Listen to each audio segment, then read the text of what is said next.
सभी भक्तों को श्री शिवाय नमस्तोभ्याम। हर हर महादेव। ओम नमः शिवाय। जय महाकाल शिवाय नमः। ओम। तो आज हम शिव महापुराण की कथा के द्वितीय रुद्र संहिता में द्वितीय सती खंड के चतुर्थ अध्याय का वर्णन करेंगे। चतुर्थ अध्याय का जानेंगे, कामदेव के विवाह का वर्णन जानेंगे। आप पिछले अध्यायों में हमने जाना था कि किस प्रकार से कामदेव का जन्म हुआ, कामदेव की होने वाली पत्नी का जन्म हुआ, जिनका नाम रति था। कामदेव इतने सुंदर थे कि सब उनको देखकर मोहित हो गए और साथ ही साथ में कामदेव ने अपने बाणों का उपयोग सब पर किया, जिससे सभी के सभी मोहित हो गए उस सुंदर कन्या के तरफ। सभी देवी देवता मोहित हो गए। फिर उसके बाद में ब्रह्मा जी के जो पुत्र धर्म, जिनका नाम था धर्म, उन्होंने भगवान शंकर की उपासना की। शंकर जी की उपासना कर कर भगवान शिव वहाँ प्रकट हुए और फिर सभी के मन से काम विकार को निकाला। इसके बाद में ब्रह्मा जी ने कामदेव को श्राप दे दिया कि तुम किसी पर भी अपने बाणों का इस्तेमाल नहीं कर पाओगे, और साथ ही साथ में यदि सब पर इस्तेमाल करने के बाद भी एक व्यक्ति ऐसा होगा जो कि है भगवान शिव, जिस पर तुम्हारे बाणों का कोई इस्तेमाल नहीं होगा, यानी कि उनका कोई भी उपयोग नहीं हो पाएगा।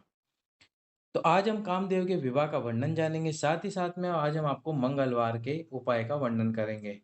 जैसे कि आप सभी जानते हो कि कल है ज्येष्ठ मंगलवार। ज्येष्ठ जो मंगलवार होता है उन्हें बड़ा मंगलवार या बूढ़ा मंगलवार कहा जाता है। इस बड़े मंगलवार के दिन आप ये एक वस्तु समर्पित कीजिए शिवलिंग पे, वो सारी मनोकामनाएं आपकी पूर्ण हो जाएंगी, जिसके लिए आप कई वर्षों से लगे हुए हो। तो चलिए सुनते हैं, पर उसके पहले वीडियो को लाइक करें, चैनल को सब्सक्राइब करें, वीडियो को अधिक से अधिक लोगों के पास में शेयर करें। द्वितीय रुद्र संहिता द्वितीय। कामदेव के विवाह का वर्णन। नारद जी बोले, हे विष्णु शिष्य, हे महाप्रज्ञ, हे विदेह, संसार की रचना करने वाले, हे प्रभु, आपने शिव जी की लीला रूपी अमृत से युक्त यह अद्भुत कथा कही। हे तात, इसके बाद क्या हुआ? यदि मैं शंभु की कथा पर आश्रित उनके चरित्र को सुनने में श्रद्धावान हूँ तो उसे कहिए। ब्रह्मा जी बोले, इस प्रकार शिव जी के अपने स्थान को चले जाने तथा मुझ ब्रह्मा के अंतर्धान हो जाने पर दक्ष प्रजापति मेरी बात का स्मरण करते हुए कामदेव से कहने लगे। दक्ष बोले, हे काम, सुंदर रूप एवं गुणों से युक्त यह कन्या मेरे शरीर से उत्पन्न हुई है, अतः तुम अपनी पत्नी बनाने के लिए इसे ग्रहण करो। यह गुणों में तुम्हारे ही समान है।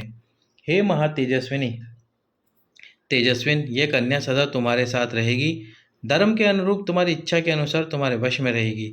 ब्रह्मा जी बोले, हे नारद, यह कहकर दक्ष ने अपने स्वेद से उत्पन्न हुई कन्या का नाम रति रखकर और उसे अपने आगे कर कामदेव को दे दिया।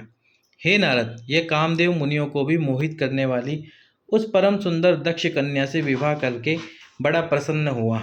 प्रेमासक्त कामदेव भी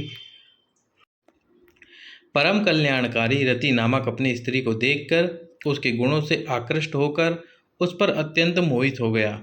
गौरव वर्ण वाली हरिष्याणी तथा चंचल नेत्र प्रांत वाली वह रति भी काम के सदृश होने के कारण उसे परम आह्लाद प्रदान करने लगी। उसकी चपल बोहों को देखकर कामदेव संशय में पड़ जाता कि विधाता ने सबको वश में करने वाले मेरे धनुष को इसके नेत्रों में सन्निविष्ट कर दिया है क्या।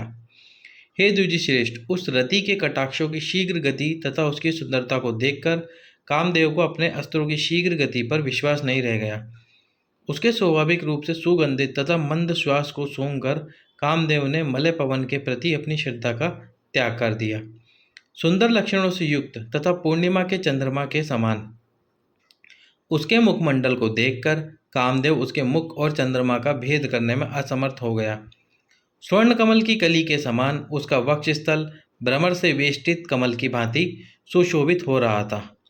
उसका कठोर उसका कठोर स्थूल एवं उन्नत वक्षस्थल का मध्य भाग नाभि पर्यंत लटकने वाली लंबी पतली तथा चंद्रमा के समान स्वच्छ माला धारण किए हुए तथा वह कामदेव भ्रमर की पंक्तियों से घिरी अपने पुष्प धनुष की प्रत्यंजा को भी भूल गया और उसे देखना छोड़कर बार बार उसी रति की ओर एकटक देखने लगा। चारों ओर से त्वचा से परिवेष्टित उसकी नाभि का रंध्र अत्यंत गंभीर था। उसके मुख कमल पर दोनों नेत्र लाल कमल के समान प्रतीत हो रहे थे। उस कामदेव ने कृष्ण कटी प्रदेश वाले शरीर से सुशोभित स्वभावतः स्वर्ण की आभा वाली उस रमणी को स्वर्ण वेदी के समान देखा।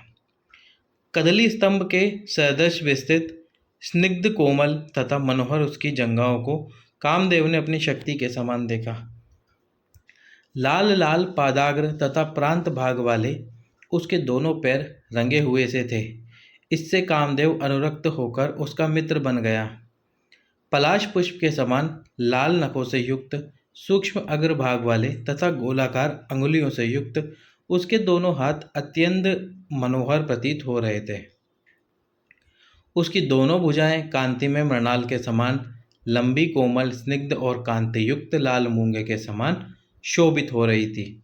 उसका मनोहर केशपाश काले काले बादलों के समान शोभा पा रहा था। इससे वह काम प्रिया चमड़ी के बालों को धारण करने वाले चमड़ी की बाजी सुशोभित हो रही थी।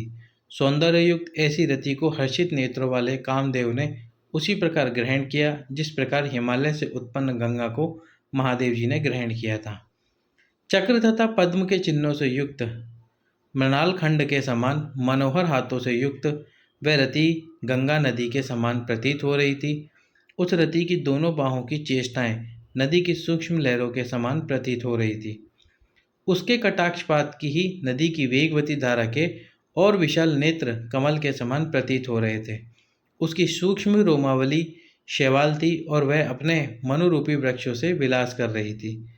उसकी गंभीर नाभि हृदय के समान शोभा पा रही थी।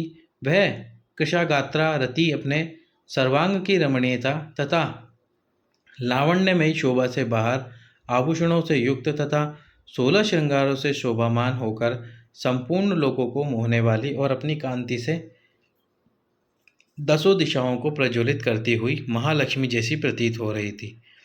इस प्रकार परम सुंदरी रति को देखकर कामदेव ने इसे बड़ी प्रसन्नता से ग्रहण किया। जिस प्रकार की स्वयं राग से उपस्थित हुई महालक्ष्मी को भगवान नारायण ने ग्रहण किया था, उस समय कामदेव ने आनंद होने के कारण भी मोहित होकर ब्रह्मा जी के द्वारा दिए गए दारुण शाप को भूलकर दक्ष से कुछ नहीं कहा। हे तात, उस समय सबके सुख को बढ़ाने वाला महान उत्सव हुआ। दक्ष प्रजापति अत्यंत ही प्रसन्न हुए और कन्या रति भी परम प्रसन्न हो गई। अत्यधिक सुख पाकर काम का समस्त दुख विनष्ट हो गया और इधर दक्षतनया रति भी काम को प्रतिरूप में प्राप्त कर परम हर्षित हुई। रति से मोहित हुआ गदगद कंठ वाला वह मधुरभाषी काम सायकाल में मनोहर बिजली से युक्त मेघ के समान दक्ष कन्या रति के साथ शोभा पाने लगा। इस प्रकार रतिपति काम ने अत्यंत मोहित होकर उस रति को इस प्रकार अपने हृदय में ग्रहण किया। अब हम आपको मंगलवार के दिन का धतूरे वाला उपाय बताते हैं। आप सभी ने धतूरा तो देख रखा होगा, नहीं देख रखा तो आप स्क्रीन पर देख सकते हैं। ये है धतूरा। तो आपको ये धतूरा लेना है और मंगलवार के दिन भगवान शंकर के मंदिर में जाना है। अब शिव जी के मंदिर में जाकर सबसे पहले क्या करना है, इस धतूरे को फोड़ना है। मतलब इसको आपको फोड़ना है, किसी औजार से इस पर मारना है ताकि ये फूट जाए और इसके अंदर का पल्प वाला भाग, जो अंदर बीज वाला पल्प वाला गुदा वाला भाग है, जो अंदर का गुर्दा है, उसको आपको बाहर निकाल लेना है। और इसकी जो ऊपर की स्किन है ग्रीन ग्रीन, इसको आपको हटा देनी है।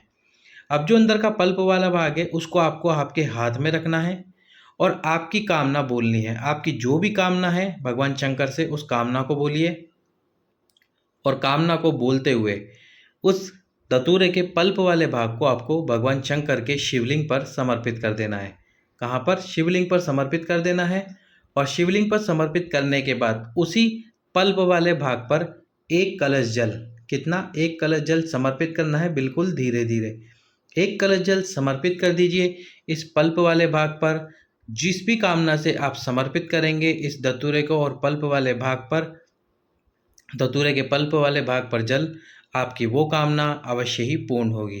क्योंकि कल है बड़ा मंगलवार जो कि ज्येष्ठ महीने में ही आता है। ज्येष्ठ महीने में बड़े मंगलवार के दिन किए जाने वाला ये उपाय, और जो कि पड़ रहा है इस बार 28 मई को पहला बड़ा मंगलवार। केवल इस महीने में 4 मंगलवार है जो कि बड़े मंगलवार हैं और वो बड़े मंगलवार ज्येष्ठ महीने में ही आते हैं। तो इस ज्येष्ठ महीने में किया जाने वाला बड़े मंगलवार का ये पहला उपाय सारी मनोकामनाओं की पूर्ति कराता है।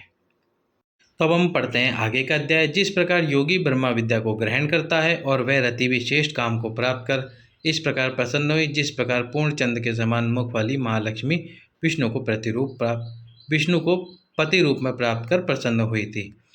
अब हम पढ़ेंगे ब्रह्मा जी की मानस पुत्री कुमारी संध्या का आख्यान, और ये हम पढ़ेंगे अगले अध्याय में।